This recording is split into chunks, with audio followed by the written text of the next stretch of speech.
I just sit and smile like, look at what I started. I just checked the numbers, and I'm 100% sure this was a terrible month. How you guys doing? My name is Stan Banks, and you're watching Decorated by Nature. And in this video today, man, I will be talking to you guys about why this has been a terrible, terrible month inside the print shop. And we're going to get to that right after the goddamn intro.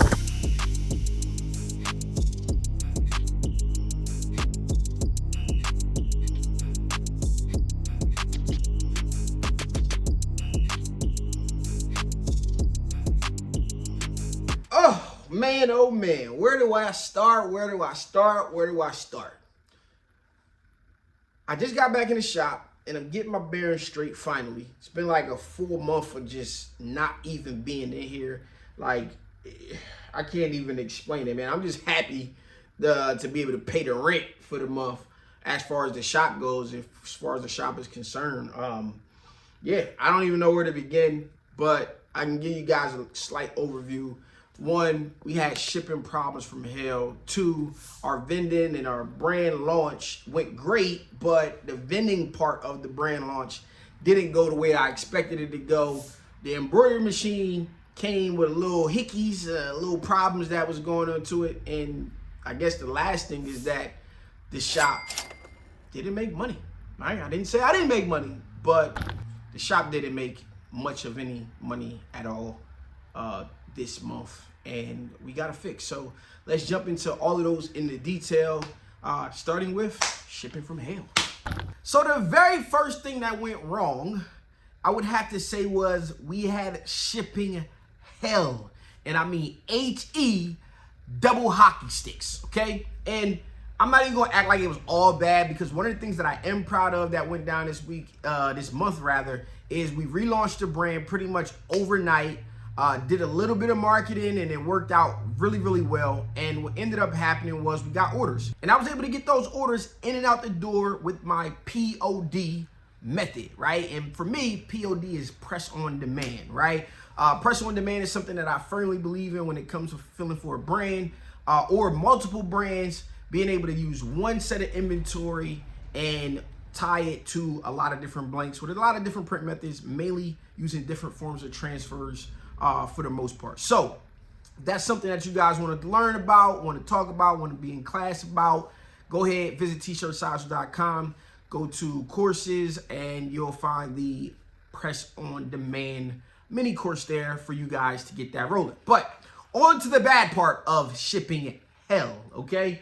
I had an order that I had produced to go overseas to a football team, right? One of my former players is now coaching, and he like, yo, you took care of us with the apparel back in the day when you was coaching me. I know you're gonna do a good job. Let's put some stuff together. Here's the budget. Here's how many players, and we worked something out, right? Got a nice kit, had coaching gear in there.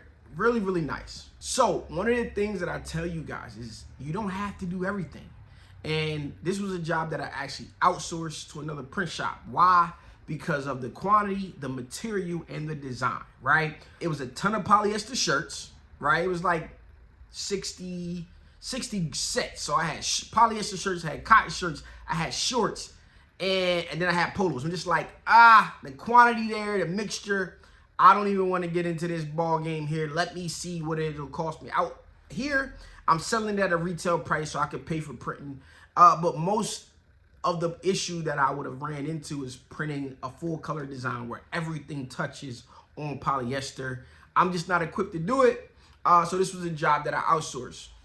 Job goes perfectly. I get photos, I send them photos, they love it, blah, blah, blah. We put it in the mail, right? It's going overseas, so we're sending it to a military box. This military box, then it gets forwarded overseas. Cool, no big deal. Shipping was like 3 times normally than what I expected to pay.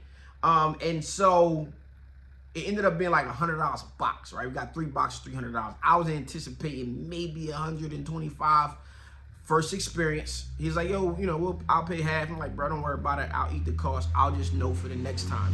It wasn't going to take me under on the job, but it was pretty much $200 that I lost in profit because of shipping and not pretty much charging enough for international shipping, which was the case on this order. First off, it took about 2 to 3 weeks. One box shows up one day, 2 boxes missing. They just come later, delayed. Cool. The boxes get opened. Man, I get this video. Let me just show y'all. And I kid you not, we got shirts in this order in the second shipment that are cut in half. We got shirts that are got like the dog bit the pocket. Just bananas in what happened. So I'm like, what do? All right, send me a photo of the boxes. The boxes look like they were intact. And I'm like, man, somebody must not like your football team. These things did not go out the way that they got to you. And so it's like, okay, well, just tell me how many it is. And, well, I got to make it right. I went with the cheaper shipping method, which was the USPS. Maybe I should have just spent a little bit more with FedEx. Whatever the case is, I don't want no, I just want my reputation to stay good. This ain't my fault. It ain't your fault. We just gonna have to figure it out. So we reprint it. We got to send it back out. No big deal. All right. But I was like, this ruined like 2 days for me because I could not understand how. What? Somebody just don't like your football team? I got no answers to seeing this. I got to figure out if I got insurance, all of this kind of stuff. But either way, it needs to be reprinted and sent out, and we got to fix it. So that was the very, very first thing. So that wraps up problem number 1. And on to problem number 2, my vending experience for this brand and things that I wanted to accomplish just didn't go well. Part number 2 also goes along with not being able to do everything, right? And so we had 2 back-to-back weeks of homecoming, and the timing timed up the exact same time as the GPX Expo in Indianapolis, which I had a great time at. This has nothing to do with the show. We was able to put on a great show. I was able to meet some of you guys. You guys know how I feel about that. I have no business model around that in general, but it was just bad timing. So in the midst of having to leave throughout the week, we got a homecoming that Saturday, and it just threw everything off. And it seems as though I just can't get back on track after this.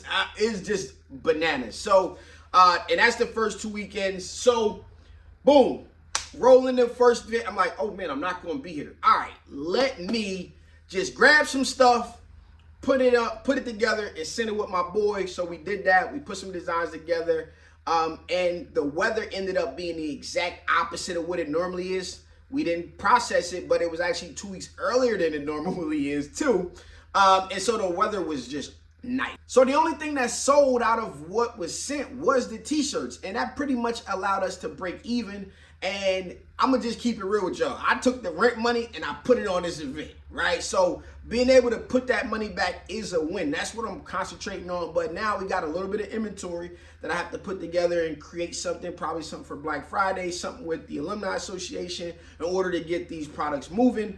But I have to create something around that, which didn't make it a loss, but it didn't go the way that I wanted to. Had I been there, like going into the weekend and like really focused on what I was actually going to take and do, I would have probably adjusted the inventory, but I had to get it done early. Even looking at that, I had to get somebody else in here to press the stuff up and send it out there. They didn't even post-press it just because I simply didn't give those instructions, right? This is one of the things about SOPs when you're dealing with stuff or having different products, is just having it written out. Because sometimes, I like I say, anybody can press. Flat out, I can teach anybody to press, but the proper instructions, depending on what products you're using and what they should do. If I had that somewhere over there documented, like I see from Lee's story, he put little things. I'm seeing why now, because simply having that instruction there, even though I think it's first nature to me, it's not first nature to everybody. And this person is a crafter, but they typically don't work with like transfers and apparel like that. They do other stuff. All right, so that was number 2, man. Then we go into week 2. So that was the first week. Now we go into week 2, and it's just off, man. We did do good. I wasn't able to get my detailed transfers in time to get things rolling. Y'all see me running back in the shop, print stuff, knocking stuff out. It was just a massive, when you know, they say shit rolls downhill. It just kept on rolling on top of me. I can't even, it was just bad. But I was able to make some money. I just wasn't able to make the money that I anticipated making. And if you're one of those people like me, it's like, yo, don't count the money before you get it. You know, you start to plan things out and you move things around. But the good to all of that is the brand is out. It's back in front of people. One of the things I also didn't get to do just from timing and putting everything together was I wanted to really focus on collecting emails from people that purchase and different things like that. So I shit the bed 2 years in a row, and I created different problems. I also talked about in some of the live videos, if you were around, I kind of overextended myself. One of the things that I was able to do is give some of the designs I used to other people who sell at different schools, and feed them some designs and stuff like that. But all of that in plans to like eventually down the line doing some wholesale stuff. All of that said, you know, I didn't lose, but I didn't win the way that I wanted to win on that. And it's something that it happens, man. It happens. So that's why we're talking about it. And then that takes me on to number 3 is over there in the corner, right over there, you'll see the embroidery machine, and that came damaged. So the third thing that went wrong, y'all, is I finally opened the embroidery machine and it was damaged inside. I kind of could see some like styrofoam and stuff that was broken inside the box. And you know, you try not to think. We want everything to open and for it to work right away. This isn't on the company. This isn't on us. I mean, maybe it could be like some packaging type of issue or something like that, or I don't know. But, you know, I ain't even gonna blame FedEx. For some reason, the head was off. So now I've been in this here and there trying to get with support and try to time things up to actually get it working. And shout out to SWF, man. I called in, not saying who I was or anything like that, like I always try to do. And, you know, they got me right on the phone with support. Unfortunately, I had to reseat the head and it's still having some problems. So they sending a guy out to join us actually tomorrow. And it's been hard because I've been in the shop, I've been traveling. I just came back from ISS the week after, like week 1, I'm out in Indianapolis. Week 2, I got the Vending weekend that's not quite going right. Week 3, we got ISS. You know what I'm saying? And now we're in week 4. And so going back and forth, man, video, iPhone, FaceTime and all of that kind of stuff's been great. It's stopping it because it's still...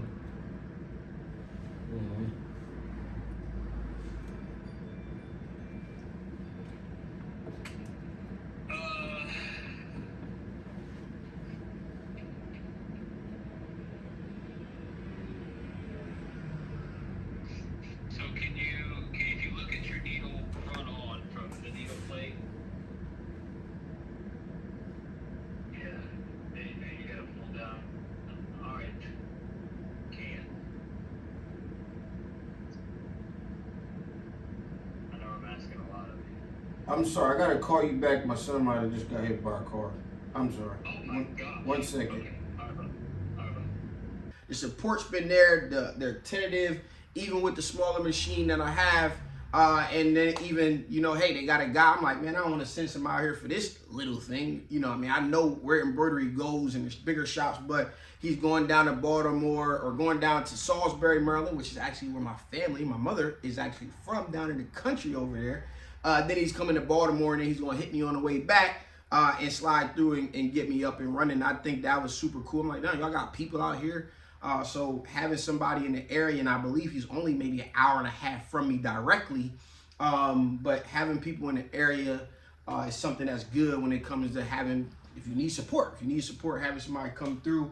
But I've been messing with this thing for on and off for like a week, right? On and off for like a week.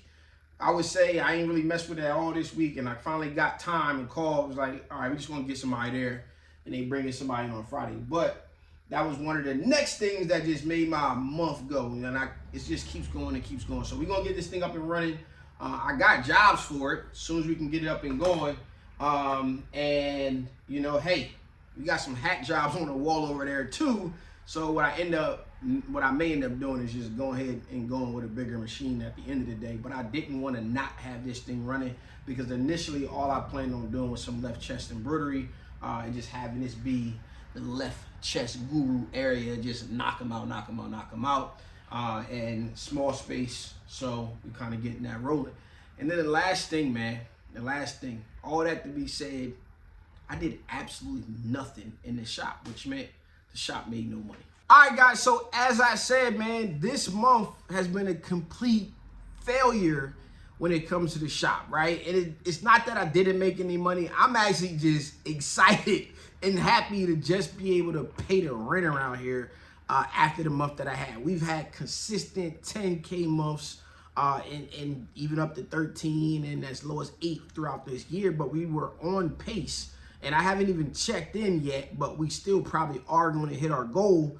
But at the end of the day, man, I've been saying this, and it's that, I think I said it even multiple times in this video, is we can't do everything, right? And one of the things I told you guys I was working on was getting a VA on board in order to kind of keep that sales process going. Even if production isn't going, the sales process has to continue to go on.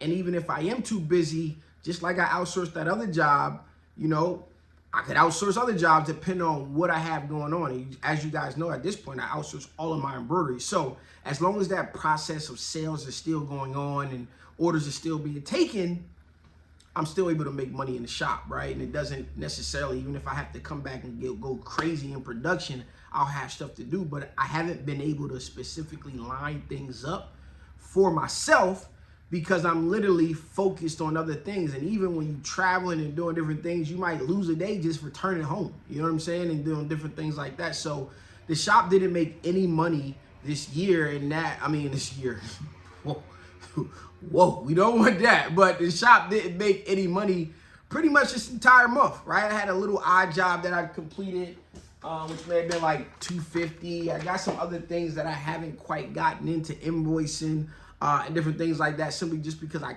can't even get my bearings straight.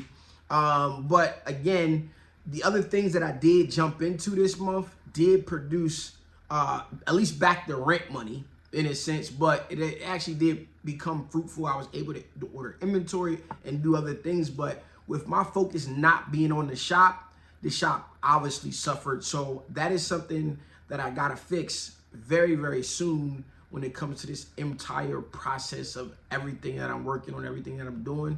And for you guys out there that know or don't know, the plan and I believe my solid fix and what I know is to have a VA, right? I find myself right back in the same position that I was in 2020. I'm a little bit ahead because I got the systems in place, I got the pricing in place, I got the processes in place, but now I need to put the person in place that can make the entire funnel to continue to work, be able to follow up with customers and different things like that, because there is sales and different things in the email. I just haven't been able to get my mind around them and to get those things done. So as I reboot myself, I'm gonna get some of the production things that I had tied up taken care of and get those out to customers and start to get the content back rolling from the print shop aspect, the conversations back going, and getting some orders in so that we can get next month back on pace. Because if we don't do well this month, it may sacrifice our goal for the entire year, but December is somewhat a rough month when it comes to print shop, just because people are clocking out of work for the holiday season. And we probably will find that it doesn't quote unquote warm up again until maybe February of next year. From December to February, that time you can do different things to bring in sales, and that was why the brand and different things were important. And if I could give you guys any advice and you made it this far, is to get something together for Black Friday. And as you guys know, I believe every print shop should have a brand. I got a video I'm working on with that, so if you haven't watched it and it's out already, you should definitely check that out if you have a print shop, because it'll help you in some times like the times that are coming. All right, so I hope you guys enjoyed this video, found some inspiration, found some information. Hope it's been impactful. Remember, if you need help inside the t-shirt business, the best way to get in contact with me is to book a consultation over on tshirtsocial.com. Real simple, real easy. And if you got any questions or anything like that, you can always put in my DMs on Instagram. And yeah, this has been your boy, Stan Banks from Decorated by Nature. Remember, it's in us, not on us. We decorators by nature. Peace. You keep making all this noise over there knowing I'm filming. Babe, chair, curtains. Oh, I just pulled the curtain. I didn't touch the curtain till you. Yeah, but I'm just saying throughout. You know, I ain't saying you gotta be totally quiet, but yeah. What's up, man? How you doing? Pretty good. Waiting for some ink. Yeah, I've been waiting forever for that. I don't know what happened. Thank you. All right, man. Ooh, we got some samples right on time. We got some samples. We got some samples in from 613 Originals.